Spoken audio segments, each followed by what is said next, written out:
वृषभ राशि वाले बंधु, आप सभी का स्वागत है शिवप्रिया भिंड यूट्यूब चैनल में। तो वृषभ राशि वालों, जरा ध्यान से समझना, नवरात्रि के इन पवित्र दिनों में भूल कर भी किसी को मत दे देना अपनी ये एक छोटी सी चीज। इस चीज को आप जैसे ही किसी और को दे देंगे, प्रयोग के लिए दे दिया या यूं ही दान में दे दिया, किसी भी प्रकार से दे दिया, तो आप न केवल देवी की कृपा अपने जीवन में जो आ रही है उसे किसी और के जीवन में भेज देंगे, बल्कि अपनी कुंडली के सबसे महत्वपूर्ण भाव यानी द्वितीय भाव को भी नकारात्मक बना बैठेंगे। द्वितीय भाव को कुंडली की तिजोरी कहा जाता है, क्योंकि आप कहीं से भी धन कमा कर लाइए, आपका धन आपकी कुंडली के दूसरे भाव में दिखाई देता है। तो आज के इस विशेष कार्यक्रम में हम आपको न केवल यह बताएंगे कि आप कैसे जानबूझकर अपनी कुंडली के दूसरे भाव को दूषित कर देते हैं अपनी गलतियों पर ध्यान न देकर। इसी के साथ साथ हम आपको यह भी बताएंगे कि कौन से वो ऐसे कार्य हैं जिन्हें करने से आपकी कुंडली का दूसरा भाव एक्टिव हो जाएगा, धन भाव अति सक्रिय हो जाएगा और खुद अपनी तरफ धन को आकर्षित करेगा एक चुंबक की तरह। और जब द्वितीय भाव में धन आकर्षित होगा तो आपके घर में, क्योंकि वही आपका परिवार है, वही आपका घर है, तो आपके घर में धन लक्ष्मी का आगमन हो जाएगा। और जब धन लक्ष्मी घर में आएगी तो सबके चेहरे पर मुस्कुराहट होगी, आपके जीवन में खुशियां होंगी और आपके जीवन से दुख दूर हो जाएंगे। बंधुओं, याद रखना कि हमारे शास्त्रों में कहा गया है कि जीवन के 4 प्रमुख आधार हैं: अर्थ, धर्म, काम और मोक्ष। इसी के लिए इंसान इस धरती पर आता है। इसमें सबसे पहले अर्थ है, फिर धर्म है। पहले धन कमाइए। संसार में आए हैं तो संसार को सुचारू रूप से संचालित करने के लिए धन कमाइए, इसीलिए अर्थ पहले है। फिर धर्म को बीच में लाइए, यानी आपके द्वारा कमाया गया धन कहीं गलत कार्यों में प्रयोग ना हो जाए, आप ही उसे अपने मद में होकर गलत कार्यों में प्रयोग ना कर लें, इसलिए धर्म को भी अर्थ के साथ जोड़ा गया है। फिर कामनाएं, क्योंकि धन आते ही कामनाएं पूर्ति करने की ओर भागता है जीव, लेकिन बीच में धर्म यदि आ जाए तो धन और कामना के बीच में धर्म का संतुलन बन जाता है और फिर गलत रास्ते पर धन खर्च नहीं होता, यानी कि आत्मा पर नकारात्मक कर्मों के बंधन नहीं बंधते हैं। और उसके बाद होता है मोक्ष, यानी जीवन का आधार धन से ही शुरू होता है, क्योंकि यह संपूर्ण संसार धन से संचालित होता है। हो सकता है कि हमारी बातों से कुछ लोग सहमत ना हो, क्योंकि अल्प ज्ञानियों से बहस कौन करे। इसलिए अगर आप सहमत हैं तो अच्छी बात है, नहीं सहमत है तो कोई बात नहीं है। थोड़ा और जीवन के बारे में गहराई से विचार करिए, अपने जीवन की मूल समस्याओं के बारे में विचार करिए। केंद्र में धन ही है जिसकी वजह से आपके जीवन में समस्याओं की शुरुआत हुई है। बाद में भी समस्याएं चाहे कैसी भी दिखती हो, कि पति पत्नी के बीच विवाद है, पिता पुत्र में विवाद है, या फिर पुत्र घर छोड़कर चला गया, या किसी भी प्रकार की समस्या है, कारण उसका धन ही है अगर जड़ में जाकर देखेंगे तो। क्योंकि ये सारा संसार धन से ही संचालित हो रहा है। इसीलिए पहला सुख है निर्मल काया, दूजा सुख है घर में माया, यानी कि दूसरा सबसे महत्वपूर्ण, आपके स्वयं के अलावा दूसरा सबसे महत्वपूर्ण कारक धन बताया गया। इसीलिए माता लक्ष्मी की हर इंसान पूजा करता है, कामना करता है कि महामाई की कृपा बरसे। तो आज का यह कार्यक्रम विशेष तौर पर इसी पर आधारित है कि कौन सी है वह आपकी गलती जिसकी वजह से आपका धन भाव खराब हो जाता है, कैसे उस धन भाव को हम संतुलित करेंगे और उसकी पॉजिटिव एनर्जी का जीवन में प्रयोग करेंगे, ताकि माता लक्ष्मी का आपके जीवन में आगमन हो जाए। याद रखना कि धन भाव जो है, इसका स्वामी जो है वह शुक्र है और कारक गुरु है, यानी ज्ञान भी है। और शुक्र यानी माता लक्ष्मी तभी आएंगी जब आपको ज्ञान होगा, और ज्ञान जीवन का आधार है। समस्या यह है कि ज्ञान के बीच में अल्पमति हमेशा आ जाती है और कुतर्क आ जाते हैं और ज्ञान को अवरुद्ध कर देते हैं। इसी वजह से बहुत सारे लोग जो बहुत कुछ जान सकते थे या जानते हैं, लेकिन अपने झूठे दंभ और अभिमान की वजह से, अल्पमति की और कुतर्कों की वजह से उसी ज्ञान का प्रयोग नहीं कर पाते और मूर्खों की तरह जीवन भर कष्ट भोगते रहते हैं और अंत में यही कहते रहते हैं कि सब कुछ बेकार है, दुनिया खराब है, ये तो नर्क है, यहाँ तो दुख भोगने के लिए पैदा होते हैं। तो ये सब बातों के चक्कर में ना पड़ना, जो आज हम आपको बताने जा रहे हैं। इस ज्ञान को यदि आपने प्रयोग कर लिया तो केवल 31 दिनों के अंदर अंदर आपके जीवन में धन का आगमन होगा, हर तरफ से होगा, चाहे रुका हुआ धन हो, चाहे कोई आपका पैसा दबा कर बैठा है, दे नहीं रहा है, चाहे आपका पैसा कहीं अटका हुआ है, चाहे आपने कहीं इन्वेस्ट कर रखा है और प्रॉफिट की उम्मीद कर रहे हैं, जबरदस्त लाभ हो गए, यानी हर तरफ से आपके जीवन में पैसा आकर्षित होने लगेगा। तो आज का यह कार्यक्रम बेहद ज्ञानवर्धक है, बेहद महत्वपूर्ण है, आपकी गलतियों को उजागर करेगा, फिर आपको सन्मार्ग पर लेकर जाएगा और धर्म के रास्ते पर चलकर आपको धनी बनाएगा।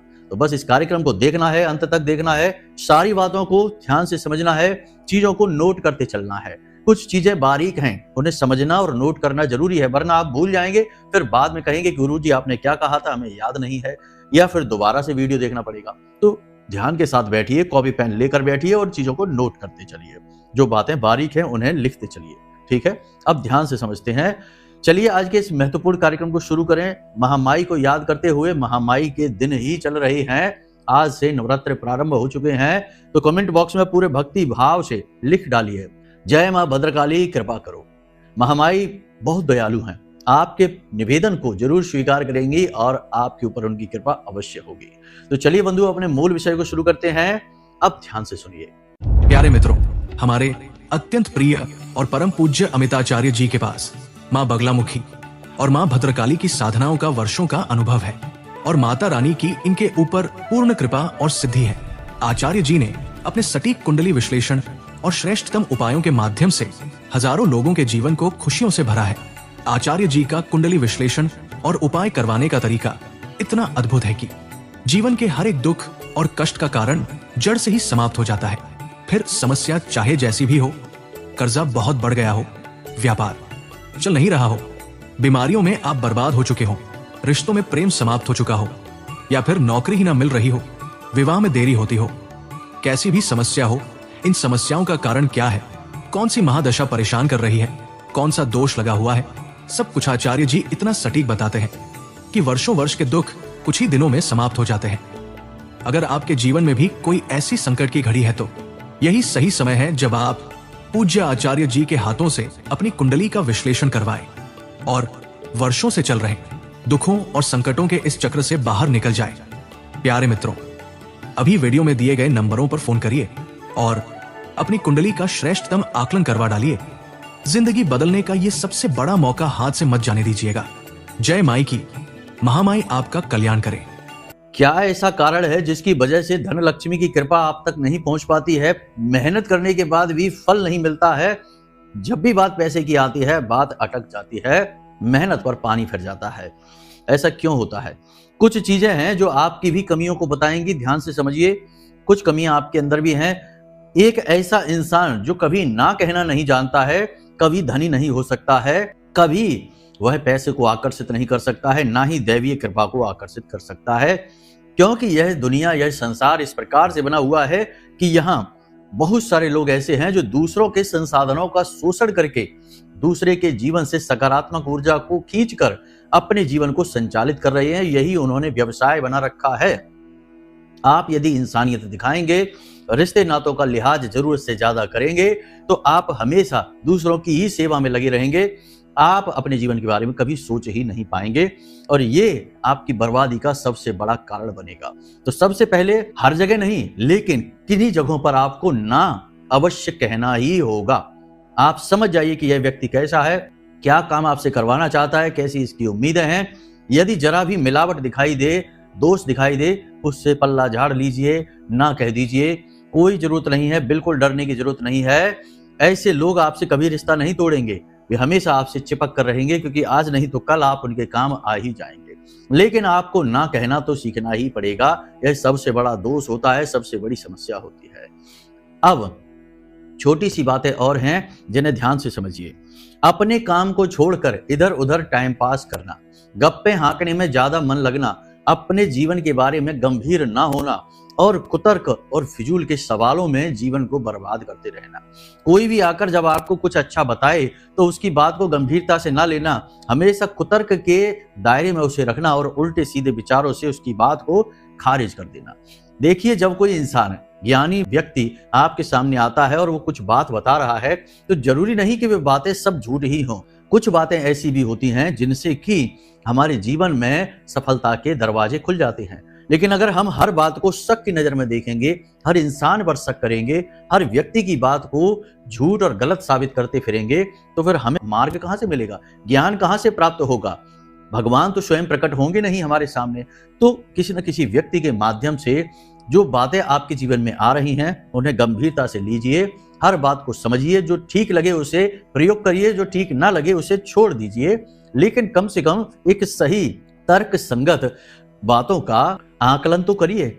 अगर ये आदत आपने बना रखी है कि हर बात झूठ है, सब बकवास है, लोग तो ऐसी ही बातें करते रहते हैं, हम तो अपनी मर्जी के मालिक हैं, अपने ही मन से सब कुछ करेंगे, तो ये विचारधारा बर्बादी की ओर लेकर जाती है। अपने आप को सब कुछ समझना, दूसरों को कोई अहमियत ही ना देना, ये आदत भी खराब होती है। यदि ये आदत है आपके अंदर, इसे तुरंत निकाल फेंकिए। अब तीसरा दोष जो आपके अंदर है, जो धन लक्ष्मी के आगमन को आपके जीवन में रोकता है, वह है भावनात्मक होकर निर्णय लेना। भावनाओं को बीच में रखना अच्छी बात है भाई, आप सबसे प्रेम करते हैं, सबके बारे में सोचते हैं, अच्छी बात है, लेकिन लोग आपके बारे में क्या सोचते हैं यह भी मायने रखता है। हर व्यक्ति आपका अपना सगल नहीं है, आपका अपना प्रेमी नहीं है। आपके आसपास जितने भी लोग हैं उन्हीं में आपके बहुत बड़े विरोधी, शत्रु भी छुपे हुए हैं, और कुछ तो इस हद तक आपसे नफरत करते हैं कि आपके ऊपर क्रियाएं भी करा देते हैं, आपके रास्ते में जानबूझकर रुकावटें उत्पन्न करते हैं, रोड़े अटकाते हैं, लेकिन ऊपर ऊपर से वे आपके हमदर्द बनने की दिखावा करते हैं, कोशिश करते हैं। अब ऐसे व्यक्तियों के चक्कर में यदि आप भावुक होकर निर्णय लेंगे तो आपकी तो बर्बादी तय है। इसलिए जब भी जीवन के बारे में कोई महत्वपूर्ण निर्णय लेना है तो भावनाओं को उठाकर एक तरफ रख दीजिए और बिल्कुल व्यवहारिक, तर्क संगत और प्रैक्टिकल डिसीजन लीजिए, निर्णय लीजिए। उसी से आपको तरक्की मिलेगी, आप एक कदम आगे बढ़ेंगे। हमेशा याद रखना कि आज का जो समय है यह भावना प्रधान नहीं है, यह प्रैक्टिकल टाइम चल रहा है, व्यवहारिक समय है। इस समय में भावनाओं को बीच में लाकर निर्णय लोगे, हमेशा पछताओगे। बातें सत्य हैं, थोड़ी कड़वी हैं, हो सकता है किसी को अच्छी लगे, किसी को ना लगे, तो भावनाओं को बीच में कभी नहीं लाना है। महत्वपूर्ण निर्णय जीवन के पूर्ण व्यवहारिकता के साथ लेना है, किसी की भी भावनाओं की कदर नहीं करनी है। ये बात बहुत कठोर है, स्वीकार करने में नहीं आती, लेकिन यही सत्य है। जी हाँ, बहुत सारे उदाहरणों से हम अपनी बातों को समझा भी सकते हैं, बता भी सकते हैं, परंतु कार्यक्रम इस चक्कर में बहुत लंबा हो जाएगा। तो ये सारी चीजों को आप समझते चलिए, समझदार को इशारा ही काफी होता है, बाकी तो फिर विनाशकाली विपरीत बुद्धि है ही। तो यहां तक आपने समझ लिया कि क्या दोष होते हैं। अब चीजों को लेन देन करना, अदला बदली करना, अपनी चीज किसी और को दे देना, किसी की चीज खुद प्रयोग करना, ये आदत यदि आपके अंदर है तो आप पूरी तरह से बर्बाद रहेंगे। कभी जिंदगी में एक कदम भी तरक्की नहीं कर पाएंगे। अगर एक कदम आगे बढ़ेंगे तो 10 कदम पीछे खींच लिए जाएंगे। क्योंकि याद रखना कि जो चीजों की अदला बदली में विश्वास रखते हैं, दूसरों की चीजें प्रयोग करते हैं, चाहे वाहन हो, घड़ी हो, मोबाइल हो, कपड़े हो, कुछ भी, तो समझिए कि वह इंसान दूसरे के ग्रहों को, नकारात्मक ऊर्जाओं को अपनी ओर आकर्षित कर रहा है। यह बहुत ही गलत आदत होती है, इसे निकाल दीजिए। 3-4 चीजें ऐसी हैं जिन्हें कभी भी किसी को भी अपनी प्रयोग करने के लिए नहीं देनी चाहिए, जैसे कि घड़ी। अपनी घड़ी कभी किसी को नहीं देना है, अपना मोबाइल कभी किसी को नहीं देना है, अपने वस्त्र जो पहनते हैं, जूते चप्पल जो पहनते हैं, किसी को भी प्रयोग के लिए नहीं देने हैं। और सबसे महत्वपूर्ण कि अपना वाहन कभी किसी को भी चलाने के लिए भी नहीं देना है, प्रयोग के लिए भी नहीं देना है। कारण इसका यह है कि ये सारी चीजें ग्रहों से संबंधित हैं। किसी का संबंध राहु से है, किसी का संबंध शुक्र से है, किसी का संबंध शनि से है और किसी का संबंध शुक्र से है। अब ये सारी जो ग्रह हैं इतने शक्तिशाली हैं कि ये इंसान के जीवन को पूरी तरह से बदलने का दम रखते हैं। याद रखना कि ग्रह माला में जो देव ग्रह हैं वे आपको खुशी दे सकते हैं, आनंद दे सकते हैं, संतुष्टि दे सकते हैं, ज्ञान दे सकते हैं, लेकिन धन दौलत, अपार धन दौलत, अपार कामयाबी ये ग्रह नहीं दे सकते। जैसे सूर्य है, चंद्रमा है, गुरु है, बुध है, ये ग्रह देव ग्रह हैं। ये ग्रह आपको तरक्की, जीवन में चमत्कारी तरक्की नहीं दे सकते, अपार धन दौलत, अपार कामयाबी नहीं दे सकते। आपको इज्जत खूब दिलाएंगे, आपका समाज में रुतबा बढ़ जाएगा, लेकिन आप धनी व्यक्ति नहीं बनेंगे। धनी व्यक्ति बनने के लिए आपको नकारात्मक पापी ग्रहों की शरण में जाना पड़ेगा, जैसे कि शुक्र है, एक राक्षस ग्रह है, और शनि है, राहु है, केतु है और मंगल है। जब ये ग्रह आपके ऊपर कृपा करते हैं तब इंसान रातों रात करोड़पति, अरबपति बन जाता है और उसका वर्चस्व, समाज में रुतबा एक अलग ही लेवल पर हो जाता है। लोग जब वो आता है समाज में कहीं बैठने के लिए तो कुर्सियां छोड़ देते हैं।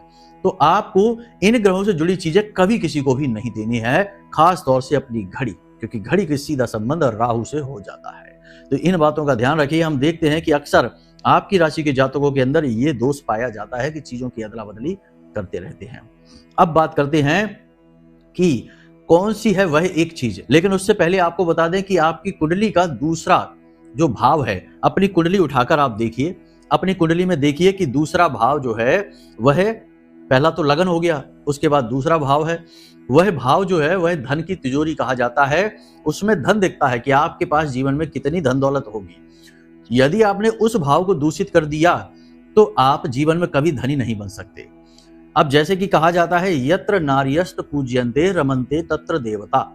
अब जहां नारियों का सम्मान है वहां देवताओं का वास होता है, और नारियों का सीधा संबंध शुक्र से होता है। और आपकी कुंडली का दूसरा भाव जो है, उसका भाव का स्वामी जो है वही शुक्र ही है, कारक ग्रह गुरु है। अब गुरु क्या है? ज्ञान है और आपसी पारिवारिक मेल है, खास तौर से पति पत्नी के बीच आपसी प्रेम को दिखाता है। और शुक्र एक स्त्री तत्व को दिखाता है, दाम्पत्य सुख को दिखाता है। जो भी व्यक्ति स्त्रियों का अपमान करता है, खास तौर से अपने ही घर की स्त्रियों का, अपनी बहन, अपनी माँ और खास तौर से अपनी पत्नी का अपमान दिखाता है, करता है, उसे नीचा दिखाता है, समय समय पर उसकी बेइज्जती कर देता है, उसके ऊपर माता लक्ष्मी की कृपा कभी नहीं होती है, उसका दूसरा भाव हमेशा दूषित रहता है। वह फिर चाहे कितनी ही मेहनत करे, कितना ही धन कमाए, आपके उसके जीवन में पैसा एकत्रित नहीं हो सकता। उसकी तिजोरी खाली रहेगी, जेबें खाली रहेंगी, बैंक बैलेंस खाली रहेंगे, चाहे वह लाखों रुपए, करोड़ रुपए क्यों ना कमाए। बहुत सारे ऐसे लोगों की कुंडली हमारे पास आती है जो कहते हैं कि गुरुजी बहुत पैसा कमाते हैं, लेकिन पैसा रुकता ही नहीं, पैसा दिखाई देता ही नहीं, बस एक तरफ से आया दूसरी तरफ से चला गया। तो ये क्या दिक्कत है? तो ये यही समस्या है कि आपकी तिजोरी खुली हुई है, और तिजोरी में कुछ भी बनेगा कैसे? खुली तिजोरी तो कोई भी लूट ले जाएगा। तो ऐसी स्थिति आपके पास बनेगी ही। याद रखना कि पुरुषों के अंदर यह भाव रहता है कि वे धन कमा कर लाते हैं तो वे सबसे ऊपर हैं, और स्त्रियां जो घर का संचालन कर रही हैं उन्हें दूसरे दर्जे पर रखा जाता है। लेकिन हमारा जो हिंदू धर्म है वह स्त्रियों को प्रथम दर्जे पर रखता है। उन्हें घर की लक्ष्मी कहा जाता है क्योंकि वे शुक्र हैं। घर की लक्ष्मी इसीलिए कहा जाता है कि स्त्रियों के बिना घर दूषित हो जाता है। किसी घर में यदि कोई स्त्री नहीं रहती, केवल पुरुष ही पुरुष रहते हैं, तो उस घर के 2 कदम अंदर, यानी घर में 2 कदम अंदर रखते ही कोई भी समझ जाएगा कि इस घर में स्त्री नहीं है, क्योंकि उस घर में से दुर्गंध आएगी, उस घर में अव्यवस्थाएं दिखेंगी, उस घर में नकारात्मकता दिखेगी। तो जो घर की सकारात्मकता है, पॉजिटिव एनर्जी है, वह स्त्रियों की वजह से है। तो आप जो भी कमा कर लाते हैं, आप श्रेष्ठ नहीं है। जितने श्रेष्ठ आप हैं उतने ही श्रेष्ठ आपकी स्त्री है, आपकी पत्नी है, या कोई भी आपकी माँ है, बहन है, कोई भी। सबसे ज्यादा महत्वपूर्ण तो पत्नी को ही माना जाएगा, क्योंकि 7 जन्मों का बंधन होता है और यहीं पर मान अपमान की घटना अधिक देखने को मिलती है। तो पहला अपने मन में ये याद रखिए, धर्म बनाइए अपना, मन में विचार रखिए अपने कि अपनी स्त्री का, अपनी पत्नी का भूल कर भी अपमान नहीं करेंगे। यदि अपमान हो भी गया भूल से, किसी बात की वजह से, परिस्थिति बस, तो बाद में क्षमा याचना जरूर करेंगे। याद रखना कि वह अपने आप में एक स्वतंत्र जीव है, वह आपके रिश्ते से जरूर बंधी है, लेकिन आपकी गुलाम नहीं है, तो उससे क्षमा याचना जरूर करनी है। यदि आप इस भाव को उत्पन्न करेंगे, आपके जीवन में पैसा रुकना शुरू हो जाएगा, आपका द्वितीय भाव जो है वह सक्रिय होना शुरू हो जाएगा। इसी के साथ साथ अब छोटी छोटी बातें हैं, इन्हें ध्यान से समझिए, इससे आपका दूसरा भाव पॉजिटिव एनर्जी से भर जाएगा। क्या करना है? दूसरे भाव यानी शुक्र, यानी कि आपकी पत्नी या आपके घर में कोई भी स्त्री है, मान लो आपका विवाह नहीं हुआ है, तो आपकी माँ, आपकी बहन, कोई भी स्त्री, शुक्र जो है वह स्त्री ग्रह कहा जाता है, तो कोई भी स्त्री। अब आपको क्या करना है कि गुरुवार के दिन, क्योंकि इसका कारक ग्रह गुरु है, तो गुरुवार के दिन स्त्री को जो है कुछ भी पीले रंग की मिठाई लाकर दीजिए खाने के लिए। कुछ भी पीले रंग का गिफ्ट दे दीजिए, उपहार दे दीजिए, पीले रंग की कोई साड़ी, कोई वस्त्र, कुछ नहीं तो एक छोटा सा रूमाल, एक दुपट्टा, या फिर कुछ भी मीठे रंग की कोई मिठाई लाकर उन्हें दे दीजिए खाने के लिए। जैसे ही वो खाएंगी या वस्त्र पहनेगी, चेहरे पर मुस्कुराहट आएगी, आपका दूसरा भाव मजबूत हो जाएगा। ये प्रयोग बहुत छोटा सा है, लेकिन इस प्रयोग का फल बहुत बड़ा है, रिजल्ट बहुत बड़ा है। आप इस प्रयोग को करके देखना, गुरुवार के गुरुवार इस प्रयोग को करना है और आप चमत्कार देखेंगे। इसीलिए गुरुवार की पूजा पति पत्नी को एक साथ करनी चाहिए। गुरुवार की पूजा का बहुत बड़ा महत्व है। हर प्रकार का धन धान्य, सुख संपत्ति और संतान सुख भर जाता है जो पति पत्नी एक साथ बैठकर गुरुवार की पूजा करते हैं। इसे गुरुवारी पूजा कहा जाता है। केले की जड़ का पूजन करते हैं। तो समझिए कि यहां से दूसरे भाव को मजबूत करने की बात कही जा रही है। तभी तो गुरुवार की पूजा का महत्व है, स्त्री के साथ, अकेले नहीं, क्योंकि स्त्री को साथ लेंगे तभी तो शुक्र साथ में आएगा गुरु के। तो फिर ये समझिए छोटी सी बात है। तो इस प्रयोग को आप करके देखिए। अब अपने दूसरे भाव में यह भी देखिए कि कौन सा ग्रह बैठा है, क्योंकि खाली भाव तो होता नहीं, कोई ना कोई ग्रह तो बैठ ही जाता है, कभी कभी खाली भी होता है। यदि भाव खाली है तो कोई बात नहीं, इतना ही प्रयोग करिए। हो सके तो पति पत्नी एक साथ मिलकर केले की जड़ का पूजन कर लीजिए, कमाल ही हो जाएगा। माता लक्ष्मी हर तरफ से आपके जीवन में आएंगी। दूसरा प्रयोग यह है कि देखिए कि आपके जो दूसरा भाव है उसमें कोई ग्रह बैठा है कि नहीं। यदि कोई पापी ग्रह बैठा है, जैसे शनि है, जैसे राहु है, केतु है, या फिर स्वयं शुक्र ही बैठा है, कोई भी ग्रह बैठा है, तो आपको उस ग्रह से जुड़ी हुई चीज भूल कर भी किसी को नहीं देनी है। राहु बैठा है, यानी कि राहु यह कहता है कि हर कार्य को समय पर करिए, हर कार्य में पूरी जान लगा दीजिए और किस्मत पर अंधविश्वास न करिए, यानी कि जुआ और शेयर मार्केट और सट्टेबाजी जैसी चीजों में ना जाइए, वरना धोखा मिल जाएगा। तो राहु से जुड़ी चीजें किसी को भी नहीं देनी है। मंदिर में आप दान अवश्य करना। घड़ी राहु से जुड़ी हुई है, मंदिर में एक घड़ी दान करके देख लेना गुरुवार के दिन, कमाल हो जाएगा, हम लिख कर देते हैं आपको। इसी प्रकार कोई दूसरा ग्रह यदि बैठा है, अगर वह पापी ग्रह है तो उससे जुड़ी चीजें किसी को भी प्रयोग में नहीं देनी है। अगर वह देव ग्रह है, जैसे कि सूर्य है, तो अपने पिता को खुश करिए। यदि चंद्रमा वहां बैठा है तो अपनी मां को खुश करिए। देव ग्रह है तो उससे जुड़े अपने रिश्तों को खुश करने की कोशिश करिए। चीजें आप आराम से उन्हें दे सकते हैं, प्रयोग के लिए दे सकते हैं, लेकिन पापी ग्रहों से जुड़ी हुई चीज कभी भी किसी को मत देना और उन चीजों को मंदिर में जाकर दान अवश्य कर देना। आपका कल्याण हो जाएगा, दूसरा भाव कुंडली का आपका एक्टिव हो जाएगा और शुद्ध एनर्जी धन की आपके जीवन में आ जाएगी। अब एक महत्वपूर्ण बात कि केवल क्रियाएं कर लेने से काम नहीं चलेगा, कुछ चीजें हैं, कठोर बातें हैं, अपने जीवन में जरूर आजमाना। कि पापी ग्रह हमेशा धन देते हैं, करोड़पति बनाते हैं, अरबपति बनाते हैं, लेकिन पापी ग्रहों की अपनी शर्तें होती हैं, कठोर शर्तें होती हैं, उनका पालन न करने वाला हमेशा उनका शिकार बनता है। इसीलिए आपने देखा होगा कि राहु, केतु, शनि, मंगल, इनके चक्कर में जाने कितनों की जिंदगी बर्बाद हुई है। तो आप समझिए कि इनकी शर्तें क्या हैं। इनकी सबसे बड़ी शर्त यह है कि गलत कार्य जीवन में नहीं करना है, शोषण करके धन नहीं कमाना है, जुआ, शराब, सट्टेबाजी, नकारात्मक चीजों से, मांसाहार से दूर रहना है और अचानक से धन कमाने की कोशिश नहीं करनी है। अगर ये ग्रह आपके खुश हो गए तो खुद ही आपको अचानक से धन देंगे, रातों रात करोड़पति बनाएंगे। फिजूल में आपको अपना दिमाग लगाने की जरूरत नहीं है। जो आप कर रहे हैं उसी में आपकी तरक्की के मार्ग खुल जाएंगे। ये छोटी छोटी सी बातें हैं, इनका जो ख्याल रखता है उस इंसान का उद्धार निश्चित होता है, उसका दूसरा भाव एक्टिव हो जाता है, माता रानी की उसके ऊपर विशेष कृपा होती है। अब एक चीज के विषय में जो हमने आपको बताया वह यह है कि धर्म से जुड़ी हुई कोई भी चीज, जैसे रुद्राक्ष है, कोई भी नग है, रत्न है, या पूजा पाठ की सामग्री है, या कोई धार्मिक ग्रंथ है, नवरात्रि के दिनों में इन्हें किसी को भी मत दे देना। इत्र भी पूजा पाठ की सामग्री का ही हिस्सा है, इसे भी किसी को मत दे देना। कोई भी पूजा पाठ की सामग्री नवरात्रि के दिनों में किसी को भी यूं ही प्रयोग के लिए या यूं ही किसी भी कारणवश उपहार में, गिफ्ट में मत दे देना, वरना आप बर्बाद हो जाएंगे। क्योंकि नवरात्रि में दैवी शक्तियों का जागरण होता है और इन शक्तियों का आपके लिए जागरण हो रहा है। यदि ये शक्तियां आपके जीवन में आना चाह रही हैं और आप इनसे जुड़ी हुई चीजों को, यानी धर्म से जुड़ी हुई चीजों को, पूजा पाठ से जुड़ी हुई चीजों को किसी और को दे देते हैं, तो आप अपने जीवन की बरकत है, उन्नति है, वह किसी और के जीवन में भेज देते हैं। तो इन चीजों का दान या यूं ही उपयोग में, प्रयोग में किसी को मत दे देना, वरना आप बर्बाद हो जाएंगे। तो बस बंधुओं, इन बातों को ध्यान में रखिए। और नवरात्रि है तो नवरात्रि में पूजा पाठ, ध्यान अवश्य करिए। हो सके तो माता रानी के नाम से एक अखंड ज्योति अपने जीवन में, अपने घर में, पूजा घर में अवश्य जलाइए और उस पर पूरा ध्यान दीजिए कि वह खंडित ना हो। नवरात्रि समाप्त होते होते आपके जीवन में माई की कृपा आएगी और आपकी हर मनोकामना पूरी होगी, यदि आप इस क्रिया को कर लेते हैं, इन बातों को मान लेते हैं। बस इतने में ही आपका काम हो जाएगा, ज्यादा कुछ करने की जरूरत नहीं है। बाकी माता रानी की कृपा और आशीर्वाद आप पर बना रहे, महामाई आपके जीवन में खुशियां लेकर आए, बस यही हम कामना करते हैं। यदि कोई मन में प्रश्न उठे या कुंडली विश्लेषण कराना हो तो नंबर हमने वीडियो में दे रखे हैं, इन नंबरों पर फोन करिए, सारी जानकारी प्राप्त करिए, हम स्वयं आपकी कुंडली का विश्लेषण करके आपको देंगे। तो हमेशा खुश रहिए, मुस्कुराते रहिए, सकारात्मक रहिए, महामाई पर अपनी आस्था और विश्वास बनाकर रखिए, क्योंकि आपका उद्धार तो वहीं से होना है। तो प्रेम से बोलिए जय माई की। महामाई आपका कल्याण करें। धन्यवाद। हमारे प्रिय और परम पूज्य आचार्य जी ने अपनी साधनाओं के अनुभवों पर आधारित शक्तिशाली उपाय और क्रियाओं के माध्यम से हजारों लोगों के जीवन को पूरी तरह से बदला है। आचार्य जी के द्वारा बताया गया हर एक उपाय इतना सटीक और कारगर होता है कि जो भी इसे पूरे भाव के साथ कर लेता है उसे साक्षात महामाई की कृपा और आशीर्वाद प्राप्त हो जाती है। इसलिए निसंकोच इन उपायों को पूरे भाव के साथ करिए, आपका कल्याण होगा। जय माई की।